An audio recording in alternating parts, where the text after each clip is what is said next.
بسم الله الرحمن الرحيم. اللهم لك الحمد حتى ترضى، ولك الحمد إذا رضيت، ولك الحمد بعد الرضا. اللهم لك الحمد كما ينبغي لجلال وجهك ولعظيم سلطانك. اللهم صل على سيدنا محمد في الأولين، اللهم صل على سيدنا محمد في الآخرين، اللهم صل على سيدنا محمد في كل وقت وحين، اللهم صل عليه في الملأ الأعلى إلى يوم الدين. ربنا آتنا من لدنك رحمة وهيئ لنا من أمرنا رشدا. ربنا اغفر لنا ولإخواننا الذين سبقونا بالإيمان ولا تجعل في قلوبنا غلا للذين آمنوا ربنا إنك رؤوف رحيم. بەڕێزان و خۆشەویستان، سەلام و ڕەحمەت و میهرەبانی خوای گەورە بڕژێتە سەر هەموو لایەکمان. خوای گەورە پاداشتی بەخێری هەموو لایەکتان بداتەوە. خوای گەورە ئەو جوهد و جیهاد و داعوە و بانگەوازەی دەیکەن بایەتە میزانی حەسەناتتان، و خوای گەورە خێر و بەرەکەتی خۆی بەسەر ئەو دەفەرە و تەواوی شار و دێهاتی موسڵماناندا ببارێنی. خۆم بە خۆشحاڵ دەزانم کە لە خزمەت ئێوەی بەڕێز و خۆشەویستم ئەو بابەتەی کە ئامادەم کردیە لە بۆ ئێوەی بەڕێز و خۆشەویست دەژێر ناونیشانی لەم ڕۆژگارە فرفتنەیە، چۆن ئیمان و بیر و باوەڕمان بپارێزین لەلا ڕێبوون. یەک لەو شتانەی کە ئەوڕۆ خەتەریەتی لەسرە دینە، لەبەرەوەی ئەهلی کوفر چ کوفری دەرەوە بی و چ ناوەوە بی هەمووی کۆدەنگن لەسەر محارەبەکردنی دینی حەق. وەکو جەنابیشتان دەبینن ئێستا دانێ بەدیلی لۆ پەیدا بکەن بە ناوی دینی ئیبراهیمی، کە بابە ئیبراهیم لەو زۆرە کەسانە بەریئە. چێ دینی بابە ئیبراهیم و تەواوی پێغەمبەران دینی ئیسلام بووە. ئین الدین عند الله الئیسلام. تاکە دینە کە لەکن خوای گەورە وەرگیراو بی، اعتیبار لۆکراو بی، تەنها ئیسلامە. ومن يبتغي غير الإسلام دينا فلن يقبل منه وهو في الآخرة من الخاسرين. هر کەسێک بێزگە لە ئیسلام هەر دینێکی تر داوا بکە خوای گەورە لێ قبول ناکە، و لە ڕۆژی قیامەتیش لە چین و گرۆهی زەرەرمەندانە. الله جل وعلا دەفەرمێ وەڕەضیت لەکم الئیسلام دینە. خوای گەورە بەس بە ئیسلام ڕازیە، و پێغەمبەرانیش هەموو یەکن، برانە دینیشان یەکە. وخواي جورا الدوام عندك ما لسلو إسلامي بجين ولا سلو إسلام أجبرين ولا تموتن إلا وأنتم مسلمون ملة أبيكم إبراهيم هو سماكم المسلمين. إمام لسر ديني بابا إبراهيم ديني توحيد أو يجناوي لإيمانا ومسلمان. ما كان إبراهيم يهوديا ولا نصرانيا ولكن كان حنيفا مسلما. خواي جورا فرمي إبراهيم لسديني التوحيد بو، لسديني يكتاب فرستي بو، نلزو لك كان بون كحو بشار له خواي بالرياض ديان قود عزير كوري خوايا، ونلقى وركان يجمون كديان قود عيسى كوري خوايا والعياذ بالله. إن أولى الناس بإبراهيم لبيشتي كذب بابا إبراهيم هذا النبي في غنبري خمس صلى الله عليه وسلم والذين آمنوا معه. وأنا كإيمانيا هنا لقى في غنبر صلى الله عليه وسلم. وبيغمبري خواج دفرمي والذي نفسي بيدي قسم بويك جاني بدستك الله لا يسمع بي ناو دنجي من نابستي من هذه الأمة أو أمة ملتي يهودي ولا نصراني كودوديني أسمان يزولك بني أنقاور بن ثم لا يؤمن بي لباشا الإيمان بمنيني إلا أدخله الله النار. إلا خواي قرد بات آقر شو خواي قرر بغير إسلامي تشتري قبولني أو إسلامي قبولنا بخواي قرر أو شي قبولني تعطوا عبادتك شي قبولني لي ورناقري خواي قرر سبحانه وتعالى. بو إنسان دبي آقدار ببرزان أورو الدين من عقيدة من بيرو باور من خطريتي للسلام أورو دانوه مشتك من بقورن وكتشون زلو برجان قورين رنقو رخصاريان قورين أخلاق وروشتيان قورين استا بناوي تزميل دين دمو تساولوت وبرو جيكان دقورن او مسرتايكا لبو دينش مان بيب قورن دوان رقزش مان بيب قورن چون خلقك بناوي هاو رقز خوازياتيا دەیانێ ڕەگەزەکانیش بگۆڕن کە دنیا تێک بچی دنیا تووشی فەوتان بێ تەبەن ئەوەش موعامەلەشی دوو درێژە باسەکە ئەوە نیم لێرە باسی بکەم بەڵام لەبەرەوەی بزان دین و عەقیدەی ئێمە بەڕاستی لە مەترسیدا ئەگەر ئێمەی مسڵمانان بەخۆ نەکەوین و ئاگامان لە خۆمان نەبی بەڕاستی ئەو ڕۆژگارە ئەو ڕۆژەیە کە پێغەمبەری خوای دەفەرمی عەلەیهی سەڵات وسەلام تعوذوا بالله من الفتن ما ظهر منها وما بطن مسلمان هەر هەمووتان پەنا بگرن بە ئەڵڵا جەل وعەلا لە فتنە لەبەرەوەی تاکە کەسێک بتوانی ئەتوو پەنا بدە و بتپارێزی بەس خوایە بە غێری خۆ بە دین و پەیامی خوا بە سونەتی پێغەمبەر سەڵات و پارێزراو نابی لە فتنە ما ظهر منها وما بطن ئەوەی کە بەدەریان نێختش چکەمە داخوا چیت کەیان دانایە لەمە و دوا ئیشی بە خراپە لەسە دەکەن يعني پیغمبر خوای دەفەرمێ صلى الله عليه وسلم بادروا بالأعمال خێراکەن سریع بن لە کار و کردەوەی چاکە ئێوە ڕێگایکی دوور درێژتان لە پێشە ئێوە بەرەو خوای گەورە دەڕۆن ئێوە قەبر و قیامەتتان لە پێشە بادروا بالأعمال لە پێشە خۆتان زات زەخیرە توێشوی زۆر بەڕێ بکەن هەر یەک لە ئێمە چەند لە ناو ژیداکمان دەبین 9 مانگ ئەدی چەند لە دنیا دەبین أو باريشيستا تعفته أعمار أمتي ما بين 60 إلى 70 وأقلهم ما يجوز ذلك بيغمبر تفرمي صلى الله عليه وسلم 8 أمتي من نشان اللي بين الشيس ضعفتها كم ويا أو بري تيبر بكاتن أو بري جناب الشيس ضعفتها صار الدنيا دي سنة قبر من إيوا سنة إيوا هيستا بمليون صار لنا وقبره يعني بمليون صار قبر تصاورت قبل من إيوا هذه سنة قيامتي هرتوام نبي دەکرێ من لە بۆ چەند ڕۆژێکی دنیا قەبری خۆم وێران بکەم قیامەتی خۆم وێران بکەم لێ دەبیستان زۆر ئاگادار بی دەبی ئەمن ئەو دەرفەتە بچووکە کە لە بەردەستمدایە کە هەڵەکی زێڕینە دەتوانم ئەو بەهەشتەی کە ئەمن لەوێ دروست بوویمە و لەوێش دروست بوویمە کە شەیتان عەلەیهیدان لە ڕێگای فێڵێک کە لە داک و بابی ئێمەی کرد کە هاتە لای ئادەم و حەوا هەل ئەدولکم على شجرة الخلد وملك لا يبلى أي آدم أي حواء ناتاني من ريب الشاندري يوم لو سر دارك أقل دارك أي بخون لو باشتهتها تادمين ينوى كوتاي ناي إنسانش بطبعي خوي عزيل بقاء عزيل معنوية إن زوى قاسمهما صندي لو خواردن إنني لكما لمن الناصحين أمن لبوي وتنادر صوزم داكو بابي مش بيفري من خوارد پیان ونبو کەس بتوانی و جورئەت و جەسارەتی سوندی بەخوای گەورە بەخوا بەدرۆ نەتیجەکەی چ بوو ئەوە لە باشتێ دەرکرای کە ئادەم و حەوا سەرپێچی خۆیان کرد وإذ قلنا يا آدم ادخل أنت وزوجك الجنة فكلا منها رغدا حيث شئتما أي آدم دەستی خێزانەکەت لە بڕۆ ئەو باشتەی لۆتانێ بە تێری لە هەر جێکی دەخۆن حيث شئتما بەڵام تخۆنی دارێک مەکەوە کە خوای گەورە بۆ داری تاقیکردنەوە چۆن لە دنیا خوای گەورە زۆر شیلو ئێمە حەڵاکردو بەڵام بە چەند شتێک ئێمەی تاقی دەکات بڕۆ هەرچی مەشروباتێکی دەخۆی ئاوی دەخۆی شیری دەخۆی شەربەت دەخۆ بەڵام دەرێت تووشی نزیکی مەشروباتی مەکەوەی کە عەقلت تێکەدا شەیتان ناوی لێنا مەشروباتی ڕوحی فێرت دەکات چۆن فێری داک و بابی ئێمە کرد هەر بەرگەکی لەبەر دەکەی بەڵام خۆت ڕوود مەکەوە سەر و سینگت بە دەربێکە دێ ناوی لێنا سفوری بە ناوی مەدەنیەت بە ناوی کرانەوە بە ناوی زریق و بریق نەفسی فێڵ کە لە باب و داچکرد ئەوڕۆ لەگەر ئێمە دەکاتەوە جا خوشک و برایەکان ئادەم و حەوایەک کە ئەوەندە بەڕێز بوون لە کنخوای گەورە ئەو ئادەمە کە مەلایکە سەجدەی ڕێزیان لۆ برد خوای گەورە لە باشتەی دانان بۆ یەک تاوان لەو باشتەی دەرکران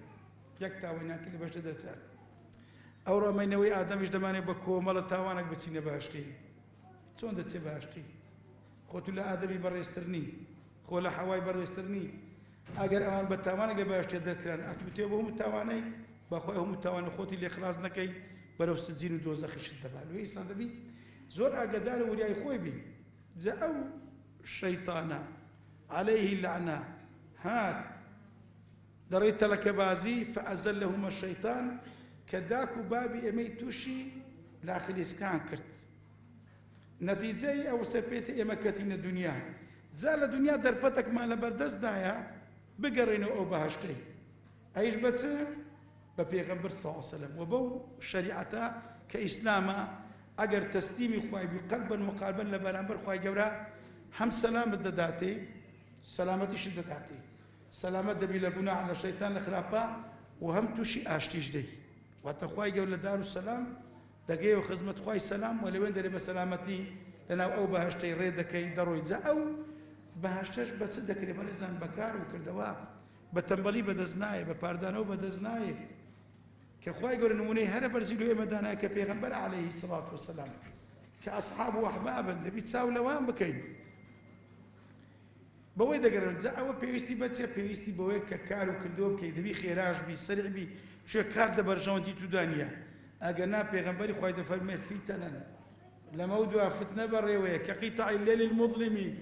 وەکو پارچە لە شەوی تاریک چۆن شەوی تاریک دادێ ئینسان شتەکان لێ تێکەڵ و پێکەڵ دەبی ڕێ ڕاست و خوای لێ بزر دەبی ئەو فتنانەوان لێ دەگا فریای ئەوەی نەکەوی ڕۆژێک زۆر قورئانێکی بخوێنی سلێ ڕەحمەت جێبەجێ بکەی دوو کاری خێر و چاکە بکەی ڕۆژگارێکت بەسەر دێ فریای ئەوەی نەکەوی سەدەقە چی بکەی دڵی دوو منداڵی بێباوە خۆش بکەی دوو ئیش لە بۆ دینەکەت بکەی ئەو ڕەوەندە مەشغوڵ و خەریک چاکردینە بە هیچ ڕاناگەی لێ پێغەمبەری خوای داوام دەکات جا دەفەرمێ يصبح الرجل مؤمنا ويمسي كافرا بزانا لشو روشي چی گۆڕانکارێک ڕوودەداتن دەفەرم پیاوە ئافرەتە سبەینێ دەکاتەوە مسلمانە بەڵام ناگاتە هێوارێک کافر بووە ويمسي مؤمنا ويصبح كافرا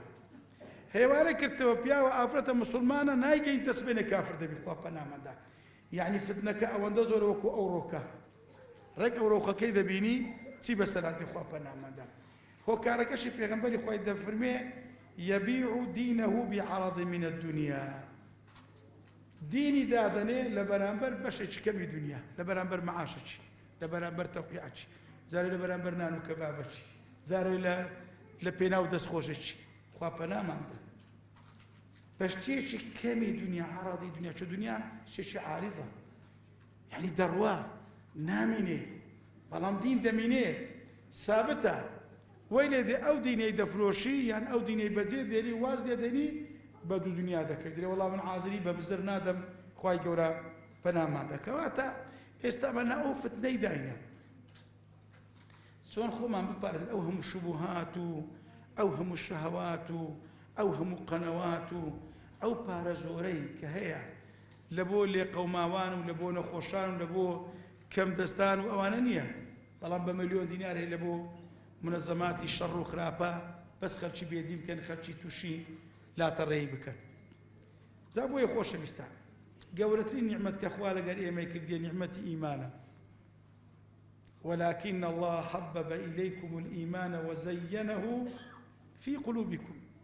وكره إليكم الكفر والفسوق والعصيان أو أخويا جل وعلا أو إيماني الرازان دي توشيرني كرديا خوش بيستي كدي إنه ظلماني دانا هر أو أخوايا ككفر التاوان وخرابي للامان ناشرين كردي الحمد لله إيمي أهل إيمان أجر بربو قاعي بربو خليفاني بقرا بربو دنيا أجر زير ودينار ودولار ويورو مامدني بأخوا استعداد مانية نيجي تركي استعداد مانية خوشكاني إما سرپوچي سريان داني لبرامبرج لخلقة شيء أجر بربو دنيا بارد استعداد دنيا بيتا أو قاعي لما تشوف هذا بنيشي أو أخويا أو إيماني لك لما خوش بسكرديا هر خواشة ويلك ديك ركمان لو كفر وفسوق وفجور أو شتانا بي زاو إيمان هم نعمة إخويا بيوست سباسي إخويا لسربكين وهم أمانة إخويا بيوست بارزقاري لسربكين لدزداني أو إيمانش قورترين زررا قورترين خسارتا كسيك لإيما أقشتك ما نبي أو اشتبه قيمة بي كالاك ماني كالاك بنرخا بقيمتها تخوا زور بزواني هلي ناقري پارێزگاری لێ ناکەی دامی خەمی ئەوە لە دڵدانیە کەسێک هێرش بکاتە سەری ئەو کاڵەیان دێ ببا ئەوە خەمی شتێکی دنیاییە ئەگەر ئەو شتە لە دەستیش بدەی لەوانەیە دوای ماوەیەک دەستت بکەوی خۆ ئەگەر دەستیشم نەکەوتەوە ئەی خۆ لەسەری گونەحبار نابم خۆ قیامەتی خۆم نادۆڕێن خۆ زیان بە پاشە ڕۆژم ناگەینی بۆیە ئێمە وەکو موسڵمان لەو ئیمان و بیر و باوەڕێ بەنرختر و بەقیمەتترمان نییە كاتب وك عبد الله يكون حذافة خوالي رازبي دكوتا دبيت يغسيل بدستي هي قالي روم باشا روم كلمة در ديوي عبد الله توشي هالقرانو بكا كذا زاني الصحابة بيغمبر صلى الله عليه وسلم وقدوة بيشنقل أبو خلشي أجر أبي ورجري بقى ساين تاني وانتشر جري بوي بانج لك ولا أي عبد الله أمن شيم ترى تير قاد الرومي بادشاي الروم قوري الروم أديتو تشدري مش عبد الله أكم أسيلكم لبردستت زنزير لدستم زنزير لبيم ترى أي عبد الله خودة تانم استاكا بتكوجم تلوانه تو ده صلاة داري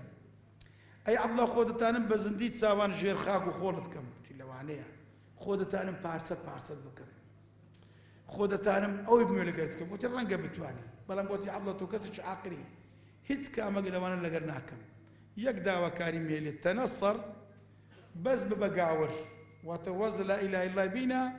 برو الثالث الثلاثة ورا وأزد محمد رسول الله بينا ولو برو أو باطل إيما ورا لبران برسيدة دي أي ملك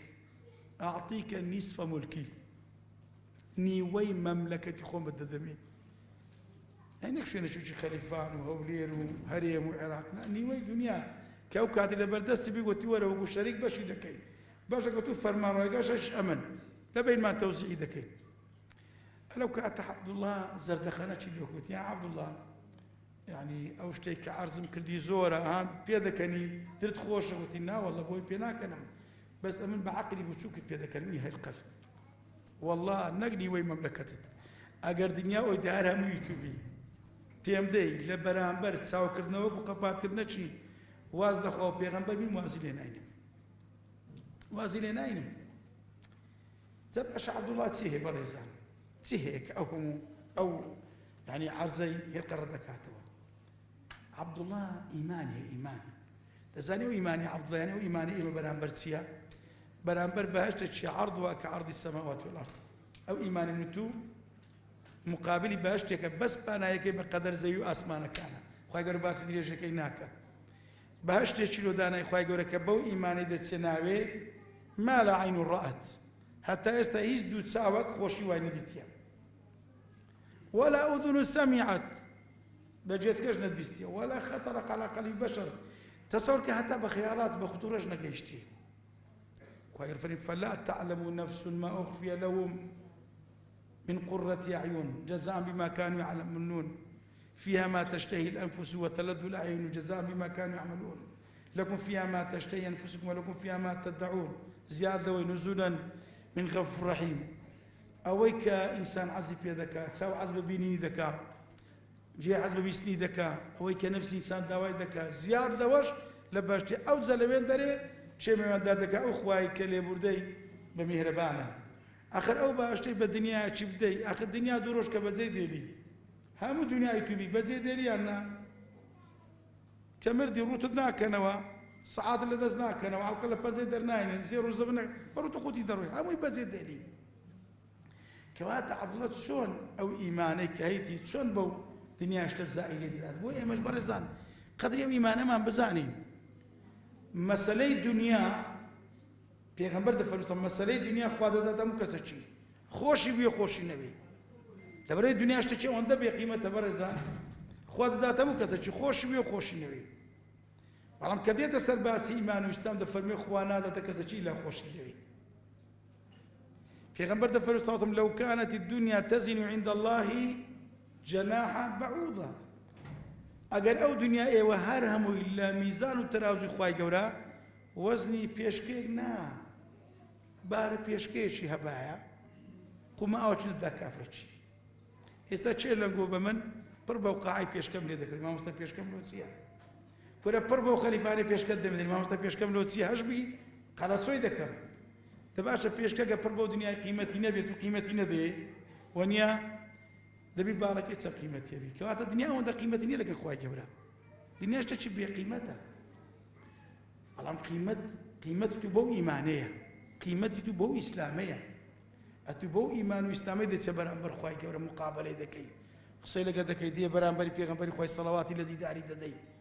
بۆ ئیمانەی دەچێ سەر ڕێو بەکوور و عومەر و عوسمان و عەلی بۆ ئیمانەی دەتوانی داوای بەهەشت لە خوای گەورە بکەی بەڵام بەغێر ئەو ئیمانەی ناتوانی شتی بەدەست بینی جا ئەو ئیمانە بەڕاستی زۆر گەورەیە بۆیە لكن ئێمە مسلمان هیچ شتێکمان نییە ئەوەندە بە نرخ و بە قیمەت بی وەلێی بترسین لە دەستی دێڵکو ئیمان و بیر و باوەڕەکەمان بۆیە دەبێت هەموو هەوڵەکەمان تەقەڵایەکمان هەتا مردن لە پێناو چبی یەکەم چۆن ئەو ئیمانەمان بپارێسین پاشان کو زیادی بکەین دوای کو ئیمانەکەمان پتە و قایم و بەهێز بکەین ئینجەش لەسەوەی بکەین چۆن ئەو شتانە لە ئابدەن کە دەبنە کۆسپ و ڕێگر لەسەر پتەبوونی ئیمان و بیر و باوەڕمان بۆیە مسلمان دائیمەن ترسی ئەوەیە کە ڕۆژێک دابێ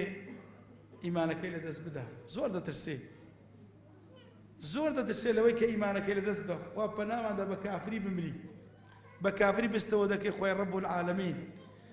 کەسێکە بوو لە مەجلیسی ئیبن باز ڕەحمەتی خوا لێبی ئامادە دەبوو دەرسی شەرعی دەخین ماوەکی بزر بوو وتیان بە ئیبن باز یا شێخ فلان منتەکەس فلان هەرگەڕاوە فلان مەجلیسەکەی بەجێهێشت فلان وازي لقرآن والسنة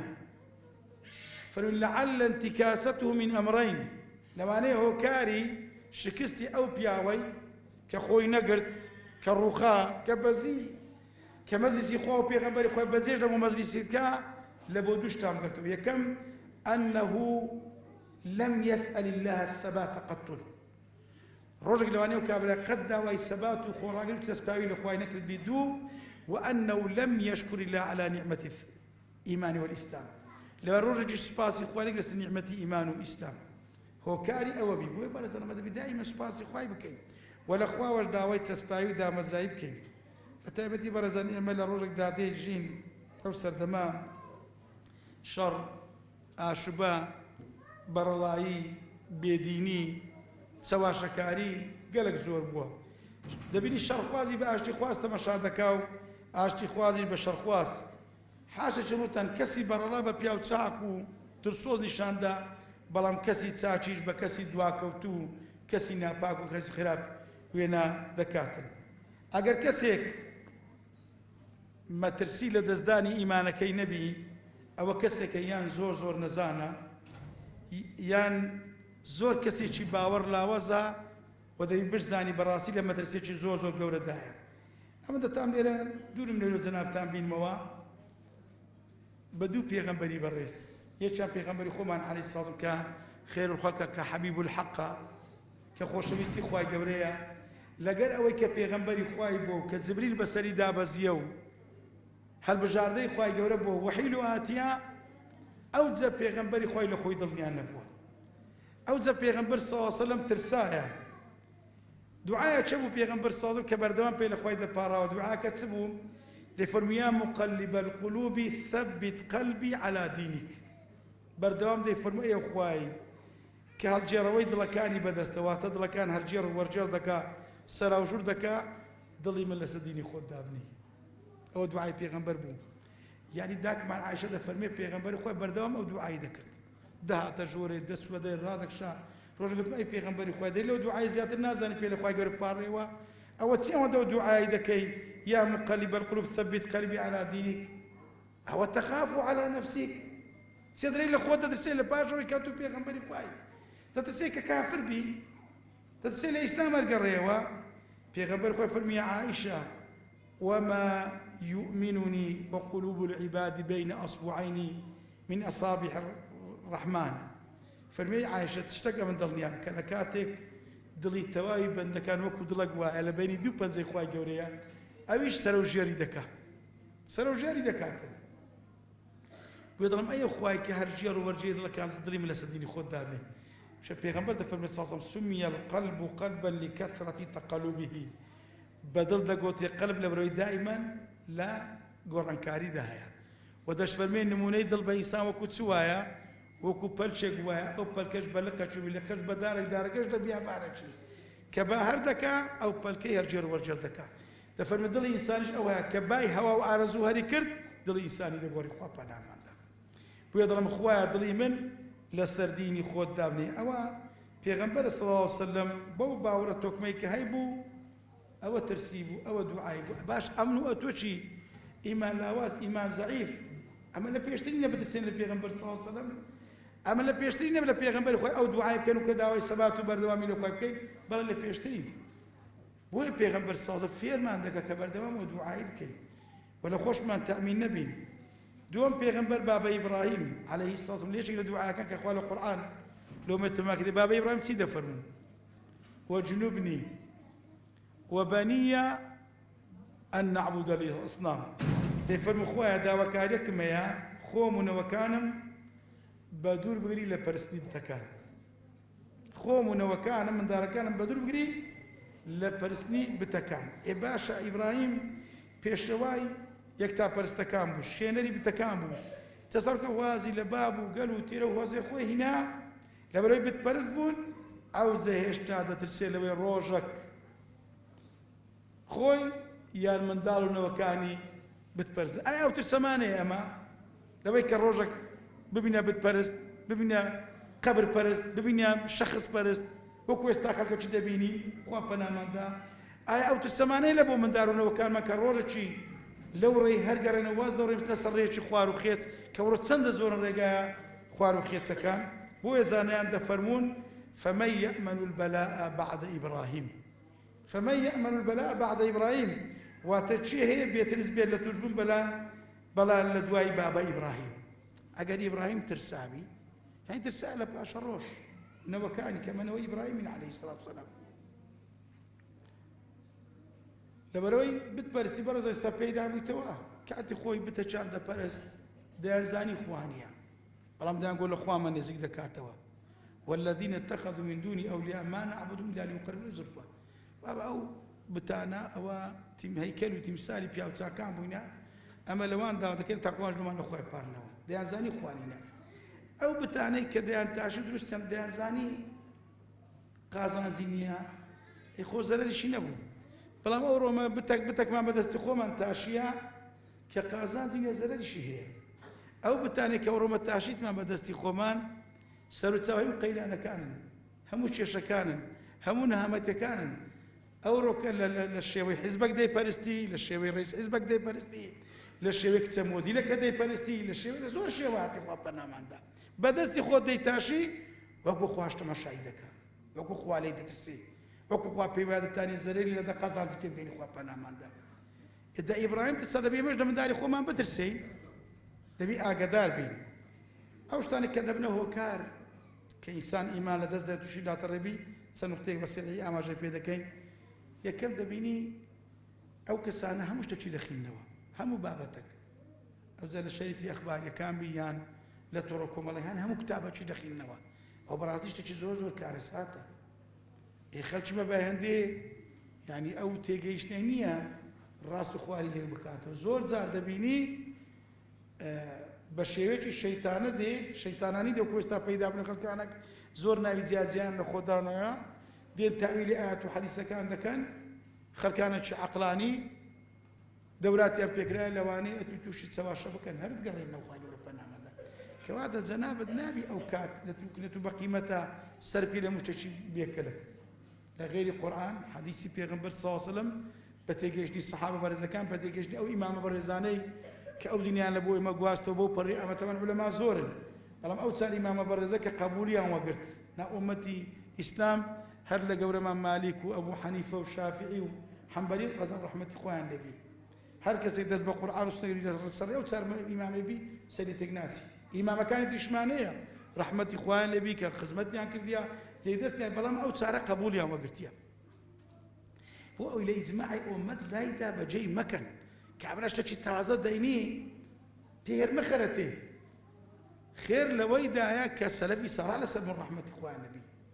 أوي كاتي خوي الدين بوهر أوش دينا أوي الدين نبي استنى بيت الدين أما دعني الشم نقدي أي مكان بكم علماء كان بكم أصحاب بكم بناي فكر خلش لهم برو كفر برد خوي جور بنا استنى بيزور أقدر يوم شت جوي قلت لها مكسيك وش كارسات تنابي جي لهم كسش بري والله بابا من قسكاني باش ورده قرم قسكاني خراب ورده قرم طبعا هم زين قسكر تابش دبت السد وتسيني قسك باش اخرى اكسك بزام كسشي باش عقيده شي باش هي اخلاق جزوانيه وكسي كنا امه ملت قبوليه قيدينيه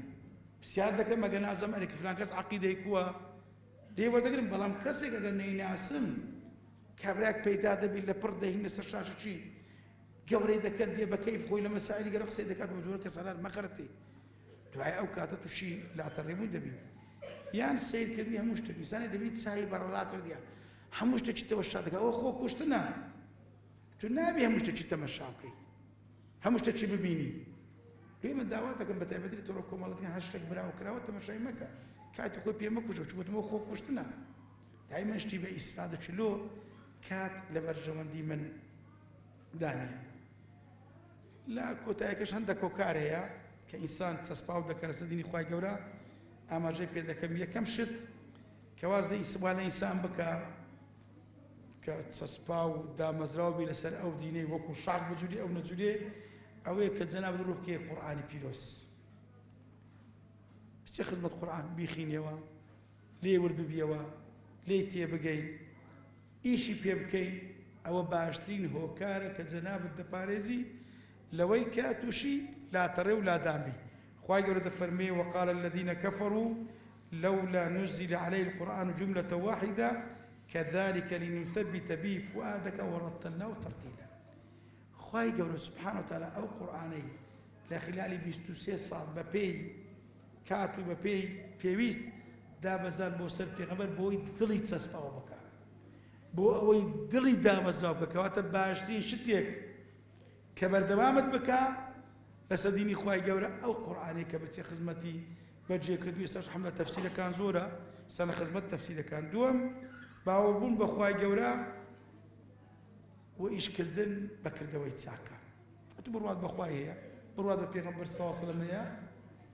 چۆن بڕوات بە دکتۆرەکەیە ئەگە بری عملیات کە عملیات دەکەی بری دکتۆرە چۆن باوەڕ بە کەسێکی مهندسەیە بڕوات بە کەسێکی پیتەرەیە هەر کەس دەبواری خۆی دەی بڕاشت بەخوای هەبێکی خالق و پەیداکەری تووە کە ڕەحمان و ڕەحیمە کە پێغەمبەر کەوتینەکەی بە ڕەحمەت ڕەوان کردیە ئەوەی کە خوای گەورە داوای کردیە پێغەمبەر صلی الله علیه وسلم کردیتی باشترین شتە لە بۆ ئێمە خوای گەورە فەرمێ يثبت الله الذين آمنوا بالقول الثابت في الحياة الدنيا وفي الآخرة بەڵام ويضل الله الظالمين ويفعل الله ما شاء ئەوەی ئیمان دار بی خوای گەورە چەسپا و دامەزرایی دەکات لەسەر وشەی ڕاستی کە لا إله إلا الله وشەی تەوحیدە بەڵام ئەوەی زاڵم بی زاڵم چێ ئەوەی بە حاکمیەتی خۆی ڕازی نەبی ئەوەی کە تەوبەی نەکا ومن لم يحكم بما أنزل فأولئك هم الظالمون ئەوەی بە حاکمیەت و بڕیاری خۆی ڕازی نەبی بە بڕیاری خوای گەورەیش نەکا ئەو زوڵم لە خۆی دەکات لە غێری خۆی دەکات ومن لم يتب فأولئك هم الظالمون ئەوەی تەوبەی نەکا زاڵمە ئەوانە گومڕا دەبن ئەوانە کە نەگەڕێنەوە پشتخوا و باوشی پێغەمبەر صلی الله علیه وسلم خوای ئەوانە گومڕا دەبن خوای گەورە ئەو کەسانە طبعا لە ژیانی دنیا و لە قیامەتیش حتى لە کاتی سەرمەرە یەک لەو فتنانی کە پێغەمبەری خوای پەنای گرتێ بە خوای گەورە کە فتنەی زۆر کارەساتە لە کاتی مردن ئەلەو کاتە پێغەمبەر دەفەرمێ صلی الله علیه وسلم بەر لە مردن بەر لەوەی ڕوح تەسلیم بکەی شەیتان دێ لە لای ڕاستت کو دێ لەسەر شێوەی دایکردی پێ دەڵێ کوڕم چیژم ئەمە چ داکەک ملۆتو چ داکەک ملۆتو نۆ مانگ بەس بە پیستەی زکەرم گرتی دوو سال بە شیرمدا شەوی درێژستان بە دیار لانکەتدا دەنیشتم خۆم فۆتان تاتوم گەورە کرد کوڕم ئێستا بە قسەی داکرد دەکەی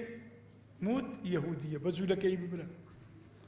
ئەو تەواو نابی لە لای چەپەدە و جارە سەر شێوەی بابەت دێ شەیتان کوڕم چ بابەک ملۆتو سەرمان نەما گەرمان نەما خۆم برسیکت ئەتاتو تێربی خۆم ڕوت ئەتاتو بەرەک بی شەو نخونم کرد مادیم کرد بەس گۆتم بێ پێویستی نەبی کوڕم بە قسەی بابەت دەکەی موت نەسڕای بە دیاری ببرە ئەتوەگەر ئەهلی ئیمان و ئەهلی ثەبات بی ئەلەو کاتە خوای گەورە ئەمینی ئاسمان کە جبریل دادەبەزێنی بە باڵێکی لەوی دەدا و هەری دەدا لەوی تر دەرێ موت على ملەتی محەممەد ناوەڵە درۆی دەکەن شەیتانن لەسەر دینی محەممەد نورە صلی الله علیه وسلم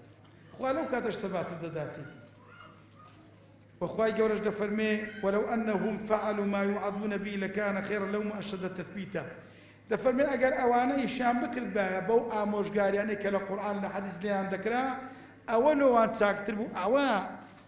بتندي لسر أوديني أواني دي اشتوا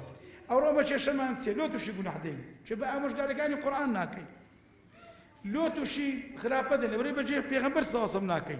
خواي فرمي قد جاءتكم موعظة من ربكم أو زو الشفاء بل لو القرآن شفاء بي تسار سربي آموشگارية أتو كذا تسي دكتور أجر ببيرن ما كان دكتور علاج زكي بكار نابتا درمان لبوتو نابتا علاج قرآنيش لقر حديثي بيغمبر أجر بجيل كده أو تدبت الشفاء أو ذاتو إسفادي ليدكي ئینجا وردبوونەوە لە قسە و سەرگوزیشتەی پێغەمبەران عەلەیهیمو السەڵات وەسەلام ئەوەش باشترین شتە کە ئینسان چەسپاوە بکە وەکوڵەن نەقوس عەلەیکە من ئەنبائی ڕوسلی بۆ لینوثەبیتە به فؤادەک بڕۆ خزمەت پێغەمبەران کە خوای گەورە لە قورئانی پیرۆز باسی کردیە بڕۆ ژیان نامەیان بخینەوە ئەوان بکە قودوە پێشەنجی خۆت وەڵڵاهی نابەزی بەردەوام دەبی ئەوە زیاتر چەسپا و دامەزراوت دەکە برادەری چاک و ڕەفیقی چاک الصاحب صاحب لا تصاحب إلا مؤمنا زۆر مهمە ڕەفاقەتی ئینسانی ئیماندار و ئینسانی چاکە بکە کە خوای گەورە دەێتە پێغەمبەر صلی الله عليه وسلم واصبر نفسك مع الذين يدعون ربهم بالغداة والعشي يريدون وجهه خوای فەرمێ پێغەمبەر بەسەبر بە لەگەرەوە ئیماندارانەی کە مەبەستیان خوایە خوای گەورە دەپارڕنەوە زگری دەکەن ئەوەش باشترین شتە ئینجا ئەو شوێنانەی کە فتنەی لێلی دوورکەوە ئەو شوێنانەی کە فتنەی لێ جەنابەت لەو شوێنانە دوور بکەوە هاوەکو ئەو کەسێک کە 99 کەسی کوش بوو کردیە سەد عالمەکە فەرمی ئێرە بەجێ بە لە بڕۆ ئێرە زەوی فتنەیە هەتوش لە هەر جێیەکی ئیمان ئیسلامە سەلامەت نەبوو ئیمان سەلامەت نەبوو ئەو شوێنی جێگایی بەجێ بێ لەو بڕۆ لەو جێگایە مەمرێ وە لە هەموو ئەوانەش گەورەتر بەڕێزان دوعا زۆر دوعای بکە پێغەمبەر دەیفەرمووی صلی الله عليه وسلم یا وەلیە الئیسلام وئەهلی مسكني بالإسلام حتى ألقاك عليه دەیفەرمووی ئەی ئەو خوای خاوەندارێت و ساحبەتی ئیسلام مسلمانان دەگەی خوا بە دینەکەتم ببەستەوە لە دینەکەتم نەکەیەوە هەتا بە مسلمانی دێمە دەرکەت گەورەترین دوعا لە قورئان چییە دەزانن چی گەورەترین دوعا لە قورئان سوورەتی فاتحەیە کە خوای گەورە فێرمان دەکات ڕۆژێ 17 جار بەس دەواجبەکان دەچینە خزمەت خوای لە عەبدەلک عەستەرەی اهدنا الصراط المستقيم دەست لە سنەری خۆیەک دەوام بە بەس دەبێ بخێ سەرڕاستە ژەقامی خۆت کە ئیسلام و بەردەوام بکەیت صراط الذين أنعمت عليهم پێغەمبەران و صدیقین و شوهەدا و صالحین غير المغضوب عليهم ولا الضالين نەبخێ سەرڕێگای جوولەکە و گیانەکانیش بەردەوام بێ اللهم كما هديتني فارزقني الاستقامة کە هیدایەتت داوم خۆی ئەوە ئیستیقامەت دەکەواتە ئەوەی بە دوعا دەکرێت بەڕاستی بە هیچ شتێک ناکرێت کەواتە بەڕێزان بە هەر یەکێک لە ئێمە غەمی گەورەی پاراستنی ئیمانی خۆی و مار و مندار و کەس و کار و دەوروبەری خۆی هەبی بەڵام خەمێک هاندەری بی لۆکردەوەی چاکە نەخوا نەخواستە خەمەک کە تووشی ڕەشبینی و تووشی نائومێدی بکاتن لەو زلوفەش دوێ پێغەمبەر سەڵدای من دوعاو دەکرد دەیفەرموو ئەستەودیع الله دینەکە و ئەماناتیکە و خواتیم عەمەلیک دائیمەن دوعای لە مارومداری کردی و مارومداریش فێکردە دوعای لە بکەن کە خوای گەورە دینیان بپارێزی دینیان بپارێزی لەگەر ئەمانەت ئەو شتانە کە خوا پێیداوەکو ئامانەت بیپارێزی لەگەر کۆتاییەکەشی کە لەسەر خێرتەوە بی جا لە خوای گەورە داواکارم ئینشاءڵڵا ولاکمان بپارێزی و ولاکمان تەوفیق بدە و چۆن ئەمەی هیدایەت دەل و ئیمان و ئیسلام ئەوها بەردەواممان بکە وەکو پێغەمبەر صلی الله علیه وسلم و باقی پێغەمبەران دڵمان لەسەر دینی خۆی پێکارمان لەسەر شەریعەتەکەی خۆی چەسپا و دامەزراو بکە خوای گەورە لە من و ئێوەش خۆش بی صلى الله وسلم وبارك على سيدنا ومقتدانا محمد وعلى آله وصحبه أجمعين إن في ذلك لذكرى لمن كان له قلب أو ألقى السمع وهو الشهيد والسلام عليكم ورحمة الله وبركاته